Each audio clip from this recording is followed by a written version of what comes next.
There are a group of individuals, perhaps a dozen, who run organized crime across the United States, run narcotics and gambling particularly, and are involved in enforcement, which means knocking somebody off if they don't live up to the rules and regulations and laws of this organization.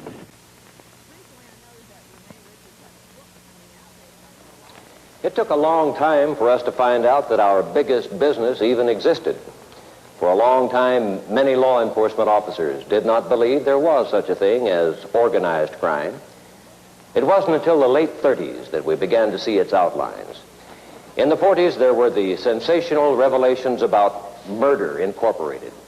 For the first time, we heard names like Costello, Luciano, Adonis, Genovese. Then in the 50s came the Kefauver hearings, and we saw the big hoods with their white ties and dark glasses. I refused to testify on grounds my answer might tend to incriminate me. But still, there were some who would not believe that a highly organized and sophisticated cartel of crime existed. Until one day in 1957, when a state police sergeant in Appalachian, New York, flushed out of the house of a local businessman 58 of the leading hoods in the country. They were meeting like any group of executives to iron out industry problems. As a result of that revelation, law enforcement agencies and the public, for the first time, caught a glimpse behind the curtain of enforced silence into the secret world of organized crime. Then in 1963, a second break of major importance to the penetration of the underworld occurred.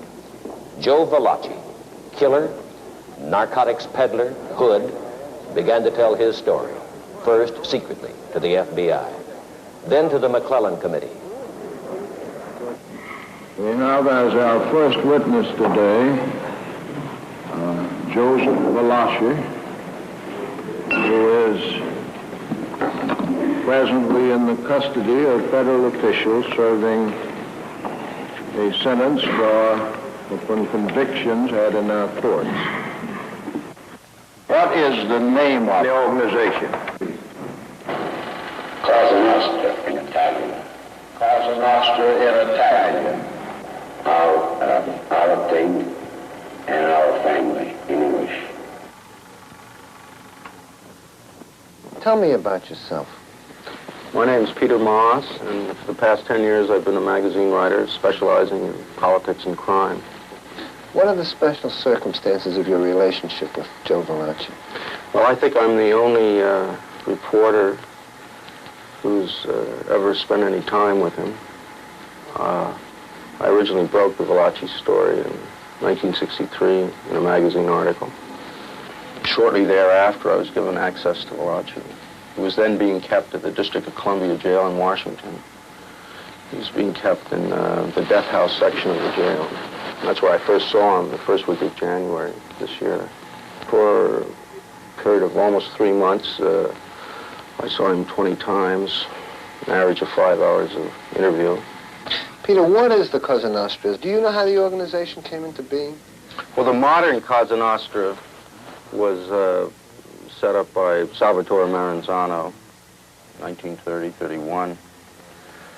Maranzano, as I said, set the form of the organization. He was an enthusiastic student of Julius Caesar, and he organized the Cosa Nostra in his own version of Caesar's legions. But when did Joe join? For a period of time, Joe received a number of hints that something important was in the offing, but nothing specifically was said until one day a old-time hood with the alias of Chick 99 called him and said, "Joe, get ready for a trip upstate." Chick 99 did not, as he says, tell him exactly what was going to happen, but they felt that this was the moment they were going to join the organization. And they arrived at this house, which he described as a colonial-style house. It was white, and it was 2 stories. He was taken inside. And this was where the initiation took place, and he described it before the McClellan Committee. When I come in there, I sat down and they were near the edge of a table with table, and there was a gun and a knife on the table. And How many were at the table? about 35 to 40. All right, go ahead. Was all tight. And sat me down and made me repeat in Italian. Did they set you down at the table or in a chair out front? Sat me down on the end of the table with Maranzano doing the talking, next to Maranzano. All right. Now, you sat next to him. Then what happened? Well, he had the knife and the gun on the table. I repeated some words he told me, but I only could explain what he meant. I could repeat the words, but they were in Sicilian. They were what? In Sicilian. In Sicilian. You repeated, but you didn't understand what they meant. Right. Then they explained. They explained what they meant. Who explained? Maranzano? Well, he could talk pretty good English, Maranzano. He talked 12 languages. He went on to explain that you lived by the gun and by the knife, and you died by the gun and by the knife. What kind of a ceremony did you go through Well, then, and taking that oath? well, then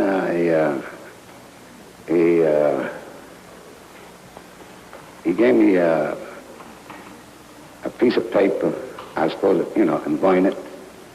And Well, now, without burning the paper, just take a piece of paper there and show us how you did it. You don't even set the paper on fire, but Yeah. give him a piece of paper. Let's demonstrate just what you did. in other words, now this piece of paper, this what? piece of paper is burned. Paper's burning. You light it. Yeah? And then in your hand you say, well, again they give you words in Italian, but I know what it meant. In other words, while you were repeating Yeah. the words, you were burning the paper. Right, this is the way I burn if I expose this organization. And that was you keep symbolic repeating. of the fate that was to befall you if you betrayed the organization. Right, until the piece of paper burned. You'd be burned to ashes. Right. All right. Now, what else did you do in that ceremony? Then after that, they got around the table and they threw numbers. Let's say we get a figure about 38. About 38, all We'll right? start from you. And let's say you go all around and it comes to the Senator Martin. senator next to you. Yeah, he's next to you. He is my, what you call, godfather. In other words, he becomes my responsible godfather. for you. Right. Now, who was, in that manner, by that method, who was chosen, who became your godfather? The one who somebody the number came to. Who? Joe Bonanno. Joe Bonanno? It happened to be Now, my where godfather. is he? Is he on this chart we have here? Is he at the head of one of the families now? Yeah, he still is. He still is. Yes. Still alive. Right. Very well. Then he picks your finger. Who? The godfather. He picks your He finger. picks your finger with a needle. Makes a little blood come out. In other words, that's to express the blood relation. Supposed to be like brothers. That's the letting of blood. That's right. He was initiated in 1930. He was on the Cosa Nostra. Was organized on a paramilitary basis. And I describe Joe as kind of a master sergeant working out of headquarters.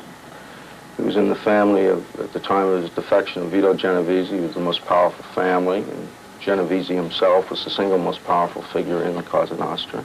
One of the things that made him so valuable was the high degree of professionalism he brought to everything. He was an expert. For instance, one of the things he had to do from time to time was take a contract, that is a killing, a gangland execution. And Valachi described a great number of them to me. This is something he had to take. And he approached them with great, and they all operated. He never fouled up on one. When Valachi took on a contract to kill, he didn't fool around. I said, they're going to stop this business. I said, can't they find him? I'll find him. So he said, I'll have to talk to the old man about that. Meaning Vito Genovese, of course. So, the next night I met him, and he told me that Vito Genovese liked the idea. When you said you'd find him, what did you mean by that? I'll get him. They can't find him means they can't find him to shoot him.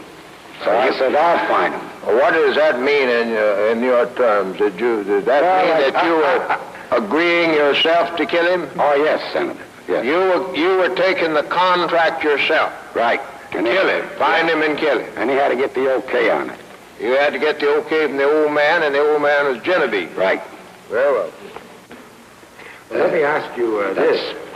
When you were chosen for this job, did you have any choice? Is this something you had to do when you were asked to do it? Well, you see, now, a thought like that never even enters our mind. But you're there for that purpose, Senator.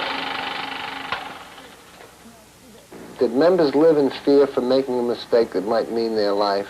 I can't really conceive of Joe living in fear of something. I think the word he used was nervous.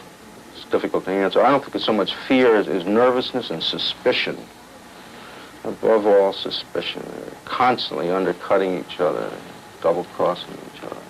Senator, can I say something, Senator? Yeah. As to what I'm telling you now, I need to go no further to say nothing else. This is what I'm telling you, what I'm exposing to you and the press and everybody. This is my doom.